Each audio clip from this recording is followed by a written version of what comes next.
Assalamualaikum warahmatullahi wabarakatuh.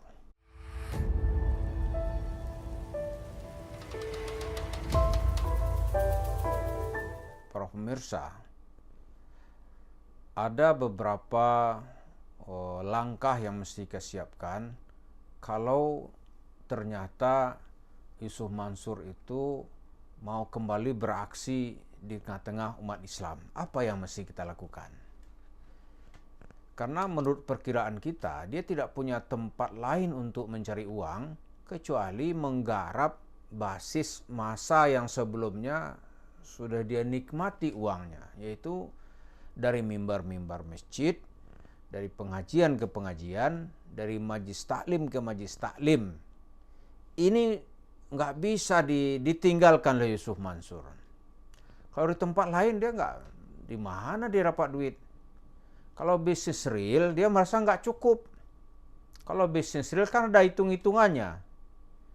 Kemudian dia mencoba di pay trend gitu. Orang itu kan nggak tahu, pay trend itu memang bisa meraup uang, tapi sekarang kan sudah gulung tikar. Sengaja digulungin tikar gitu, dibangkrutin. Supaya persoalannya nggak ada cerita lagi, lantas uangnya di-exit ke tempat lain, pasti itu. Lalu kalau dia kembali ke masjid, gitu kan, maka sikap sebagai jemaah masjid apa? Yang pertama, sikap kita adalah berani mengatakan tidak kepada Yusuf Mansur. Kalau dia minta sedekah, katakan tidak. Ustaz, kalau dia ngotot bagaimana? Seperti di mana-mana kan dia nagih-nagih orang. Ada duit nggak? Masyarakat malu itu kan dulu.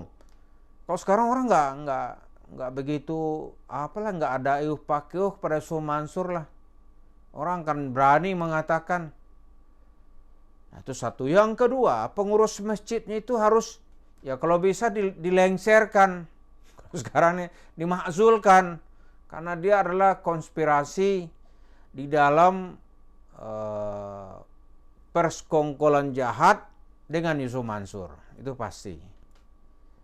Yang ketiga kita melakukan apa gitu. Yang ketiga itu harus berani kita mengatakan, Pak Yusuf Mansur, Anda duluan dong yang sedekah gitu. Oh, kalau dapat pertanyaan yang begini, itu seperti kota Tel Aviv dirudal oleh Hamas itu takutnya. Takut sekali Yusuf Mansur kalau dia disuruh bersedekah. Jangankan disuruh bersedekah, dimintain tolong aja oleh saudaranya, dia bilang minta ke Tuhan gitu. Aneh juga minta kan gitu kan. Takut dia. Pernah sekali ini Habib Rizik ini, wah ini Yusuf Mansurnya harus dikerjain ini gitu. Supaya dia sedekah, kan dia enak aja minta mobil Mercy, minta mobil Jaguar, minta mobil Volvo, kan begitu dia kepada, dianggap orang ini ada masalah nih. Lu serahan mobil Jaguarnya gitu. Jemaah di pengajian Habib Rizik, Bib, kita kerjain ini, cara gimana? Nanti dia ngasih sambutan, kita minta mobil Mercy-nya gitu. Benar. Selesai dia ngasih sambutan, cerita selekah bla bla bla bla bla. Dikerjain ini kayaknya Yusuf Mansur yang duluan ini. Gimana kalau kita minta aja mobil Mercy-nya Yusuf Mansur? Jemaahnya pasti bilang setuju. Yusuf Mansur karena malu ya dia bilang oke, aneh sedekahin. Besok langsung dijemput. Dijemput itu oleh anggota pengajian di pengajian di Majlis Taklim Habib Rizik di Tanah Abang gitu. Dibawa itu pulang. Bulan berikutnya diundang lagi, nggak berani lagi Yusuf Mansur datang. Pada periode berikutnya dipanggil lagi, nggak mau datang. Gitu. Kata Yusuf Mansur, sialan nih, gue nih bakal dikerjain ini. Gitu. Jadi suruh dia bersedekah, pasti dia nggak mau datang lagi ke masjid. Dia Bapak Ibu sekalian, kalau mau mencegah Yusuf Mansur itu, panggil dia, minta duitnya. Dia nggak akan datang-datang lagi udah. Ini udah ketahuan ilmu kita ini nggak bisa lagi gitu. Dia nggak berani datang-datang lagi. Ya kan? Yang keempat, pakai namanya tapi jangan kasih uangnya. Yusuf Mansur datang, pembangunan masjid, Ya cerita kayak dia itulah, tapi jangan pernah dikasihkan ke dia. Wah, dia itu uring-uringan itu. Dia lebih baik jenggotnya dibakar daripada uang nggak dikasihkan gitu. Atau lebih baik kumisnya disundut rokok daripada uang nggak dikasihkan. Sakit-sakit dikit dia tahan gitu. Asal dia dapat duit.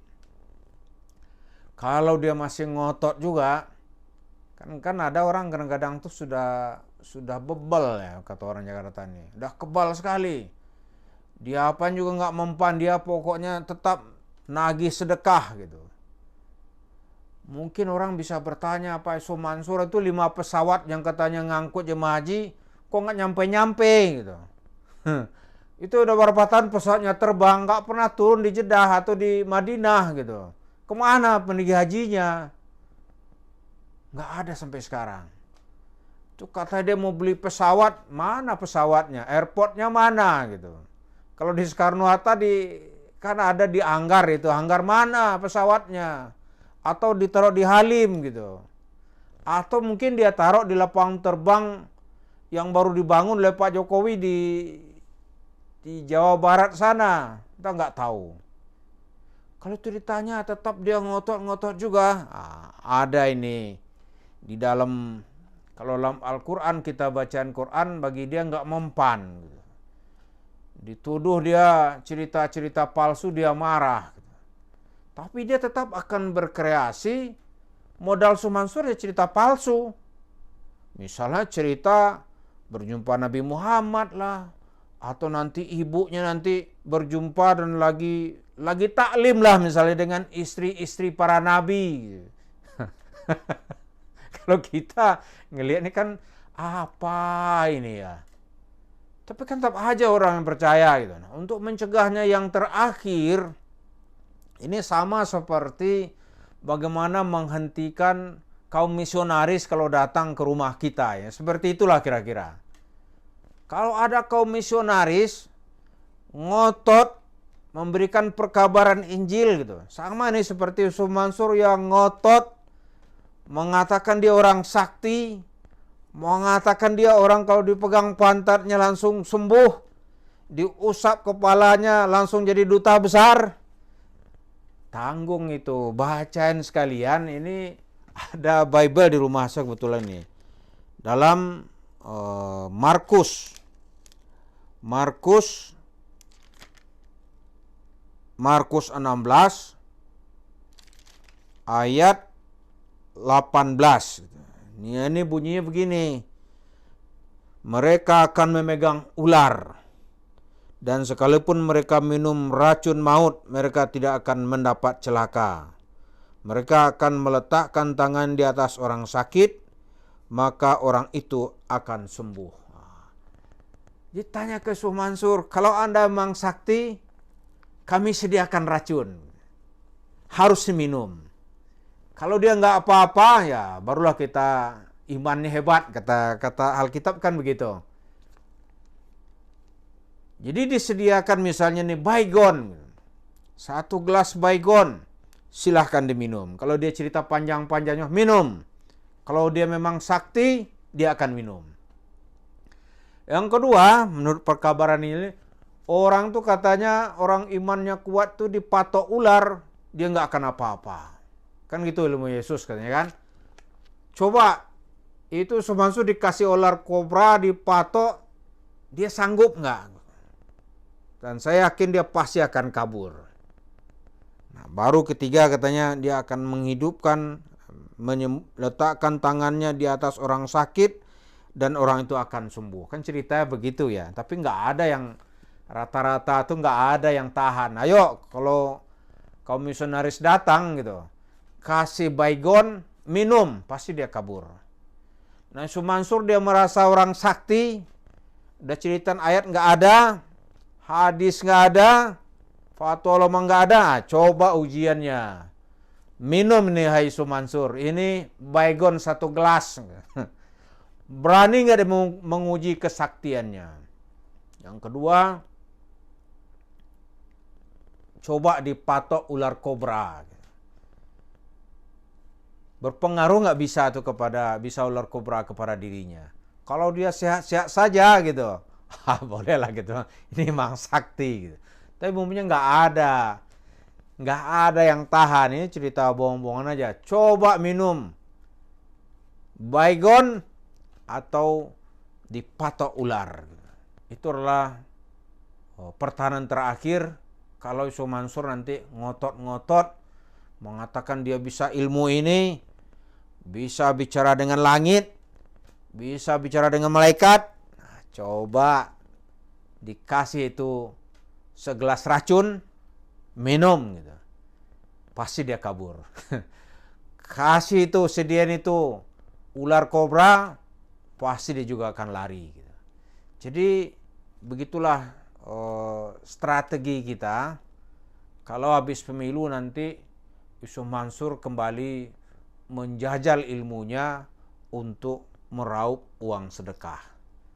Terima kasih, mudah-mudahan dengan tip ini kita membentengi jemaah masjid kita dari peraupan yang tidak bertanggung jawab dengan menjual salawat dan menjual nama Nabi Muhammad Sallallahu Alaihi Wasallam. Terima kasih.